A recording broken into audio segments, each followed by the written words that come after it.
Company हवालदार major पिरू-सिंग Shekhawat हे भारतीय सैन्यातील एक नॉन कमिशन्ड अधिकारी होते, ज्यांना शौर्यासाठी भारताचा सर्वोच्च लष्करी सन्मान परमवीर चक्र मरणोत्तर देण्यात आला. पिरू-सिंग यांचा जन्म 20 मे 1918 रोजी ब्रिटिश राजवटीच्या अखेरीस राजपुतानातील बेरी येथील रामपुरा बेरी या गावात झाला. तो लालसिंगचा मुलगा होता. त्याच्या कुटुंबात 7 मुले होती, 3 भाऊ आणि 4 बहिणी, ज्यामध्ये सिंग हा सर्वात धाकटा होता. लहानपणी सिंगला नेहमीच शाळेचा तिटकारा होता. एके दिवशी त्याच्या वर्गमित्राशी भांडण केल्याबद्दल त्याच्या वर्ग शिक्षकाने त्याला फटकारले आणि सिंग पळून गेला आणि कधीच शाळेत आला नाही. त्यानंतर सिंग त्याच्या पालकांना शेतीत मदत करत राहिला. शिकार हा स्थानिक भारतीय खेळ त्याचा आवडता खेळ. जरी सिंगला लहानपणापासून सैन्यात सामील व्हायचे होते, तरी त्याला 18 वर्षाच्या वयात स्वीकारण्यापूर्वी 2दा नाकारण्यात आले, कारण तो खूप लहान होता. 20 मे 1936 रोजी झेलम येथील पहिल्या पंजाब रेजिमेंटच्या 10व्या बटालियनमध्ये पिरू-सिंग शेखावत याची भरती झाली. प्रशिक्षण पूर्ण झाल्यानंतर 1 मे 1937 रोजी सिंग यांना त्याच रेजिमेंटच्या 5व्या बटालियनमध्ये नियुक्ती देण्यात आली. शालेय शिक्षणाबद्दल पूर्वीचा विरोधाभास असूनही सिंग यांनी शिक्षणाला गांभीर्याने घेतले आणि भारतीय सैन्य वर्ग शिक्षण प्रमाणपत्र उत्तीर्ण केले. इतर काही चाचण्या उत्तीर्ण झाल्यानंतर 7 ऑगस्ट 1940 रोजी त्यांना लान्स नाईक म्हणून बढती देण्यात आली. पहिल्या पंजाबच्या 5व्या बटालियनमध्ये असताना त्यांनी वायव्य सीमेवर कारवाई पाहिली. मार्च 1941 त्यांना नाईक म्हणजे कॉर्पोरल या पदावर बढती देण्यात आली आणि सप्टेंबरमध्ये झेलम येथील पंजाब रेजिमेंटल सेंटरमध्ये प्रशिक्षक म्हणून नियुक्त करण्यात आले. फेब्रुवारी 42 त्यांना हवालदार म्हणजे सार्जंट या पदावर बढती देण्यात आली. सिंग एक उत्कृष्ट खेळाडू होते. त्यांनी हॉकी, बास्केटबॉल आणि क्रॉस कंट्री रनिंगमध्ये त्यांच्या रेजिमेंटचे प्रतिनिधित्व केले होते आणि राष्ट्रीय स्तरावरील चॅम्पियनशिपमध्ये सुद्धा केले.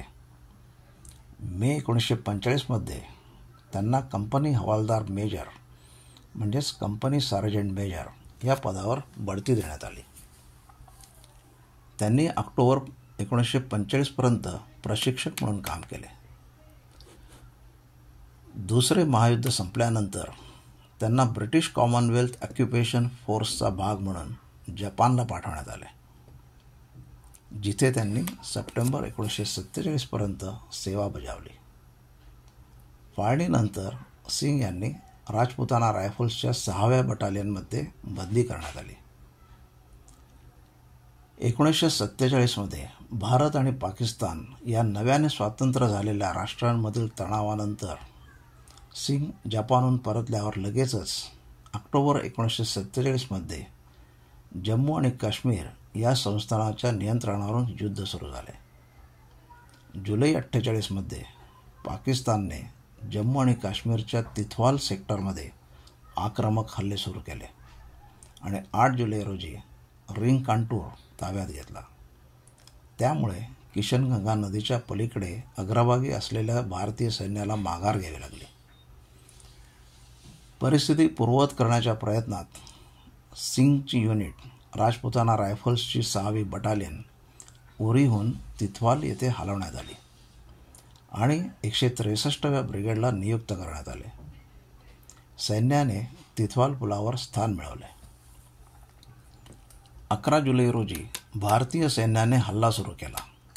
हे हल्ले आणखी 4 दिवस सुरू राहिले, परंतु परिस्थितीच्या अहवालावरून असे दिसले की पाकिस्तान अजूनही एका महत्त्वाच्या धोरणात्मक स्थानावर आहे आणि भारतीय कमांडर्सने निर्णय घेतला की आगेकूच सुरू होण्यापूर्वी हे स्थान ताब्यात घ्यावे लागेल. या स्थानाव्यतिरिक्त आणखी एक स्थान देखील भारतीयांनी ताब्यात घ्यायचे होते.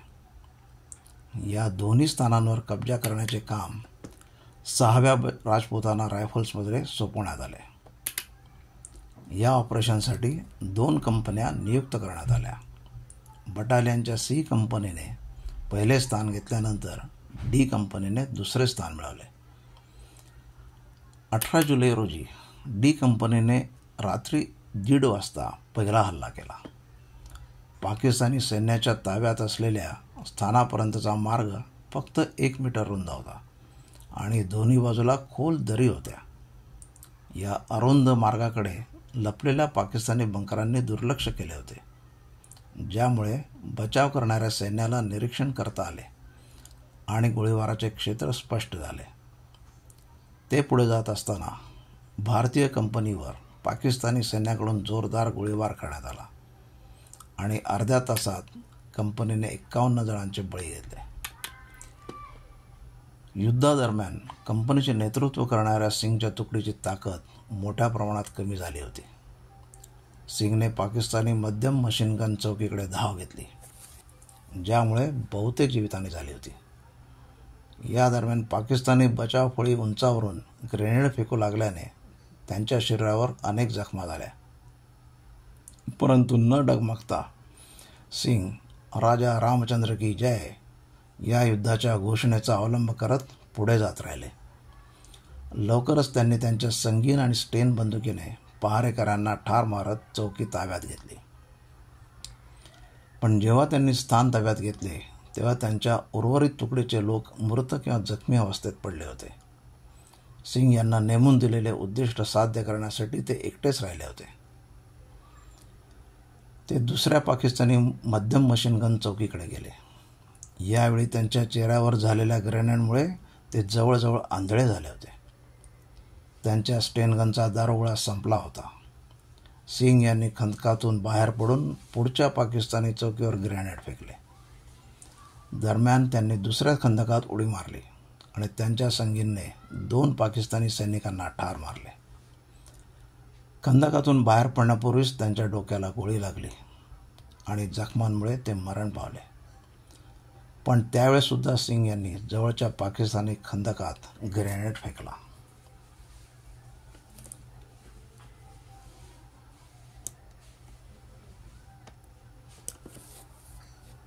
सिंग विवाहित होते आणि त्यांना ओमप्रकाश सिंग नावाचा मुलगा होता. 1980च्या दशकात शिपिंग मंत्रालयाच्या अंतर्गत कार्यरत असलेल्या भारत सरकारच्या शिपिंग कॉर्पोरेशन ऑफ इंडियाने परमवीर चक्र प्राप्तकर्त्यांच्या सन्मानार्थ तिच्या 15 कच्च्या तेलाच्या टँकरचे नाव दिले. MT कंपनी हवालदार मेजर पिरोसिंग PVC या नावाचा कच्च्या तेलाचा टँकर 12 ऑक्टोबर 1984 रोजी शिपिंग कॉर्पोरेशन ऑफ इंडियाला देण्यात आला. राजस्थान सरकारने झुंझुनू येथे शहीद पिरोसिंग शेखावत सर्कल नावाच्या रस्त्याच्या चौकाचे नाव त्यांच्या नावावर ठेवले. हिमाचल प्रदेशातील योल येथे पिरोसिंग चौक नावाच्या एका चौकाचे नाव त्यांच्या नावावर ठेवण्यात आले आहे. 2009मध्ये जम्मू आणि काश्मीर येथील युद्ध स्मारक बलिदान स्तंभात 1947-48च्या युद्धातील शहीदांच्या सन्मानार्थ अर्धपरिघाच्या खांबावर त्यांचे नाव करून त्यांना श्रद्धांजली वाहण्यात आली. त्यांचे नाव अमर जवान ज्योती येथील दुसऱ्या अर्धपरिघाच्या भिंतीवर शहीद झालेल्या परमवीर चक्र विजेत्यांसह रिलीफ भित्तिपत्र म्हणून प्रदर्शित केले आहे. अशा या थोर सुपुत्राला सलाम. धन्यवाद.